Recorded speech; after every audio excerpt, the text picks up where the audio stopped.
না চিকেন না মাটন। আজ তোমাদের সাথে সম্পূর্ণ ভেজ একটি কাবাব শেয়ার করব। আর এই কাবাব বাড়িতে একবার বানিয়ে খেলে রোজই বানাতে ইচ্ছা করবে। তো প্রথমে সয়াবড়ি নিয়েছি, সয়াবড়িগুলোকে ভালো করে লবণ দিয়ে সেদ্ধ করে নিয়েছি। এরপর জল পাল্টে ধুয়ে নেব। ধুয়ে নেওয়ার পর সয়াবড়িগুলোর ভেতরে যে জলটা আছে সেটা চিপে ঠিক এইভাবে বের করে দিতে হবে। সয়াবিনের ভেতরে কোনোভাবে জল থাকলে হবে না। তো বেশ সুন্দর করে সয়াবড়িগুলো চিপে বের করে নিয়েছি জলটা।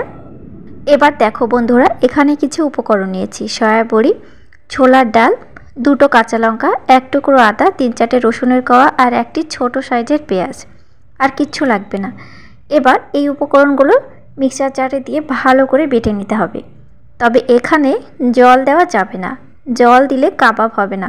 তো এখানে জল কোনোভাবেই তোমরা দেবে না। এখানে আমি যে পেঁয়াজটা ব্যবহার করেছি, পেঁয়াজের ভেতরে যথেষ্ট জল আছে, সেই জলটা দিয়ে বেশ ভালো ঘন ব্যাটার তৈরি হয়ে যাবে।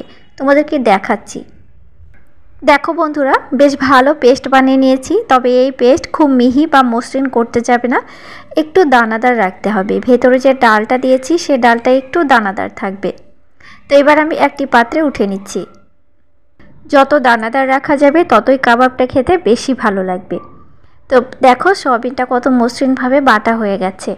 তো এবার দিচ্ছি স্বাদ মতো লবণ, চা চামচে প্রায় 1 চামচ থেকে একটু কম দিয়েছি। এবার 1 চিমটে হলুদ দিলাম। আর এখানে দেব একটু ভাজা জিরার গুঁড়ো।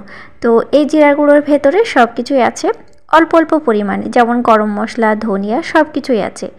এবার দিচ্ছি বেসন, চা চামচে প্রায় 2 চামচ পরিমাণে। এবার হাত দিয়ে ভালো করে মেখে নিতে হবে।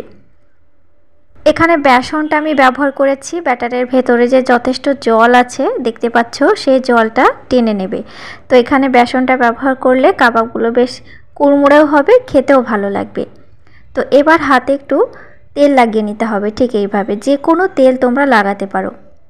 এবার আমি একটু ডো নিয়ে নিলাম, আর সাথে নিয়েছি একটি পেন্সিল, রুল পেন্সিল। এগুলো আমাদের প্রত্যেকের ঘরেই থাকে, ছোট বাচ্চা থাকলে। যাই হোক, এবার পেন্সিলের ভেতরে ঠিক এইভাবে একটু আটকে দিতে হবে।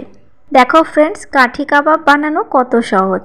একটু এইভাবে টেনে নেব, ভেতরটা অনেকটা ফাঁপা রয়ে যাবে আর ওপর থেকে সুন্দরভাবে শেপ চলে আসবে। এবার তেলে বেশ লালচে ব্রাউন কালার করে ভেজে নিতে হবে। তো এবার তেলে ছেড়ে দিলাম। গ্যাসের ফ্লেমটা একদম হাই আঁচে দিয়ে ভাজতে হবে। তো প্রথমে থাকবে মাঝারি থেকে লো আছে, তারপরে আমি হাই ফ্লেমে দিয়ে বেশ লালচে ব্রাউন কালার করে ভেজে উঠে নেব। দেখো কত সুন্দর কালার এসেছে। যে সকল বন্ধুরা মাংসের কাবাব খাও না, তারা আশা করি আজকের পর থেকে সয়াবড়ি দিয়ে ঠিক এইভাবে কাবাব বানিয়ে একবার খেয়ে দেখবে, মাংসের স্বাদকে হার মানিয়ে দেবে। এটা খেতে এতটাই টেস্টি হয়, বোঝাই যাবে না যে এটা সয়াবড়ি দিয়ে তৈরি হয়েছে। ভাজতে বেশি টাইম লাগবে না, প্রায় 10-12 মিনিটের মধ্যে সুন্দরভাবে ভাজা হয়ে যাবে। বিকেলবেলায় তোমরা বানিয়ে খেতে পারো, বা যখনই ইচ্ছা হবে তোমরা বানিয়ে খেতে পারো। বাড়িতে মাছ মাংস না থাকলে সয়াবড়ি দিয়ে এই রেসিপিটি আশা করি তোমাদের ভীষণ ভালো লেগেছে। ওপর থেকে আর ভেতর থেকে কেমন হয়েছে সেটাও তোমাদেরকে দেখিয়ে দিচ্ছি। দেখো ভেতর থেকে কত সুন্দর হয়েছে। এটা দেখে কেউ বলবে না যে এটা সয়াবড়ি দিয়ে তৈরি।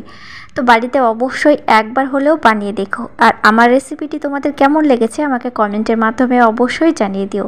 আর ভালো লাগলে চ্যানেলটি সাবস্ক্রাইব করে দিয়ে পাশের বেল আইকনটি অবশ্যই প্রেস করে রেখো, যাতে নতুন নতুন রেসিপি ছাড়ার সাথে সাথেই তোমাদের কাছে নোটিফিকেশন সহজে চলে যায়। ফিরে আসছি নেক্সট এপিসোডে। Thank you.